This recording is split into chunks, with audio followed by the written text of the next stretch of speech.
आम आदमी पार्टी एक ऐसी पार्टी है जो एंटी करप्शन प्लैंक पर आई थी, लेकिन आज सर से लेकर पांव तक भ्रष्टाचार में लिप्त है। एक लंबी श्रृंखला घोटालों की है, वो चाहे क्लासरूम घोटाला हो, चाहे नकली दवाइयों का घोटाला हो, चाहे फर्जी टेस्टों का घोटाला हो, चाहे शीश महल का घोटाला हो, चाहे शराब का घोटाला हो। आगामी लोकसभा चुनाव के लिए भारतीय जनता पार्टी ने पहली लिस्ट जारी कर दी है, जिसमें नई दिल्ली से बांसुरी स्वराज को टिकट दी गई है।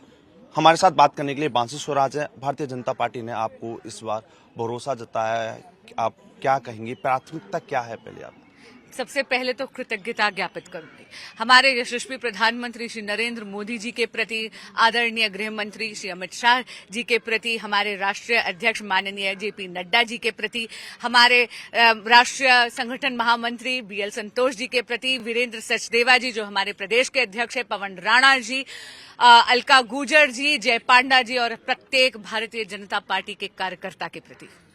रही बात प्राथमिकताएं क्या हैं, तो भगवान राम की कृपा और विकास में मोदी जी का काम, ये प्राथमिकता है। आप ये देखिए, मोदी जी की गारंटी पूरी होने की गारंटी है, और मैं जानती हूं कि प्रत्येक भारतीय का एक अटूट विश्वास मोदी जी पर और उनके वचनों पर है। आप पिछले 10 साल का मोदी गवर्नमेंट का एक रिपोर्ट कार्ड उठाकर देख लीजिए, आपको दिखेगा कि 2014 में एक बहुत ही चरमराती हुई अर्थव्यवस्था, जहां पर भारत की इकोनॉमी 11वें नंबर पे थी, ऐसी चरमराती हुई एक अर्थव्यवस्था भारतीय जनता पार्टी को कांग्रेस राज ने 2014 में सौंपी थी। 11वें नंबर से 5वें नंबर तक लेके गए हमारे यशस्वी प्रधानमंत्री, और मोदी जी की गारंटी है कि मोदी 3.0 में भारत की economy 3rd largest in the world वो बना के रहेंगे। तो ये जितना भी विकास का कार्य हुआ है, इस पर इसको लेके जाएंगे, इस रिपोर्ट कार्ड को लेके जाएंगे और विकास पर वोट पड़ेगा। बांसुरी जी, आप नई दिल्ली में ही रहते हैं, चीजें आपने देखी होंगी, कई सारी ऐसी चीजें होंगी, कम आपको क्या लगता है कि कुछ ऐसी हैं जो और ज्यादा डेवलप करनी चाहिए नई दिल्ली के अंदर, या कुछ ऐसी कमी जिसको बेहतर आप कर सकती हैं? जी, मैं केवल नई दिल्ली में ही नहीं रहती, मेरे तो जीते हुए एमएलए भी अरविंद केजरीवाल जी है जो माननीय मुख्यमंत्री हैं। और मैं आपको सच बता दूं, एक खुद उन्हीं की कॉन्स्टिट्यूएंसी की नागरिक होने के कारण भी मैं ये कह सकती हूँ कि मुझे तो हमारे जीते हुए विधायक यहाँ दिखते ही नहीं है।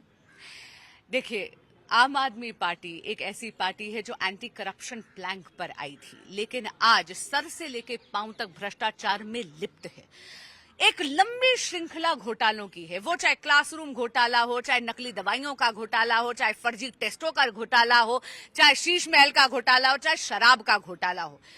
Trial court, high court, supreme court, सभी देश की कचहरियां भी अवाक रह गई हैं और कह रही हैं कि एक प्राइमा फेसी करप्शन की एविडेंस आम आदमी पार्टी के लीडर्स के खिलाफ एस्टैब्लिश हो रही है। दिल्ली की जनता त्रस्त है और ये बहुत अहम लोकल मुद्दा है, जिस पर भी वोट भाजपा के फेवर में पड़ेगा लोकसभा चुनाव में। अच्छा, ये भारतीय जनता पार्टी ने यूथ पर बहुत भरोसा दिखाया है इस बार चुनाव में काफी, और आप भी हैं, पहला टिकट मिला है। किस तरीके से आप देखती हैं कि यूथ को भारतीय जनता पार्टी के अंदर, युवाओं को कितना ज्यादा वो मिल रहा है?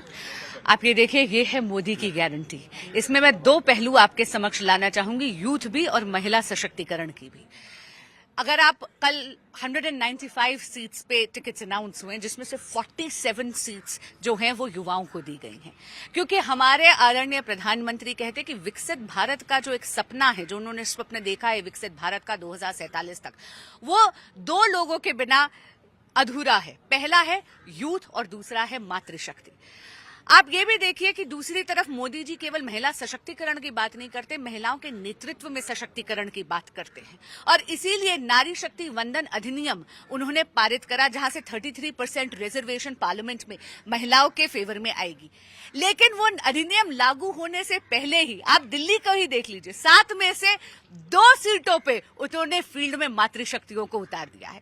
तो ये है मोदी जी का कमिटमेंट, जो कहते हैं वो करते हैं। अब मैं बात करूंगा, आपको टिकट मिला है, आप इस समय पर अपनी मां को याद करेंगे। सुषमा स्वराज, वो भी महिला यूथ में आई थी, हमने देखा था, उनका भी काफी अच्छा चीजें रही थी, तो अपनी मां को आपने याद किया? जी बिल्कुल, स्वाभाविक सी बात है, उनको याद भी किया, उनके खलिश भी बहुत महसूस हो रही है, लेकिन मैं जानती हूँ कि माँ का आशीर्वाद मुझ पर बरस रहा है, और जहाँ भी होंगी मेरी शायद बलाइयाँ ले। आप भी उनके पद चिन्हों पर चलने का पूरा काम करेंगे? जी, पूरी कोशिश करूंगी कि अपनी संसदीय क्षेत्र के प्रत्येक कार्यकर्ता और प्रत्येक मतदाता को देवतुल्य मान के पूरी कर्तव्य निष्ठा से कार्य करूं। हमारे साथ बांसुरी स्वराज जी, उन्होंने बोला है कि ऐसे समय पर अपनी मां को मैं बहुत याद कर रही हूं और उनके पद से नौ पे करूंगी। जिस तरीके से उन्होंने अपनी कार्यशैली में अपने इतने काम किए, उसी तरीके से अपने संसदीय क्षेत्र में पूरी निष्ठा के साथ काम करूंगी। कैमरामैन कमल कांत के साथ अमित गौतम, टाइम्स नाउ भारत, दिल्ली।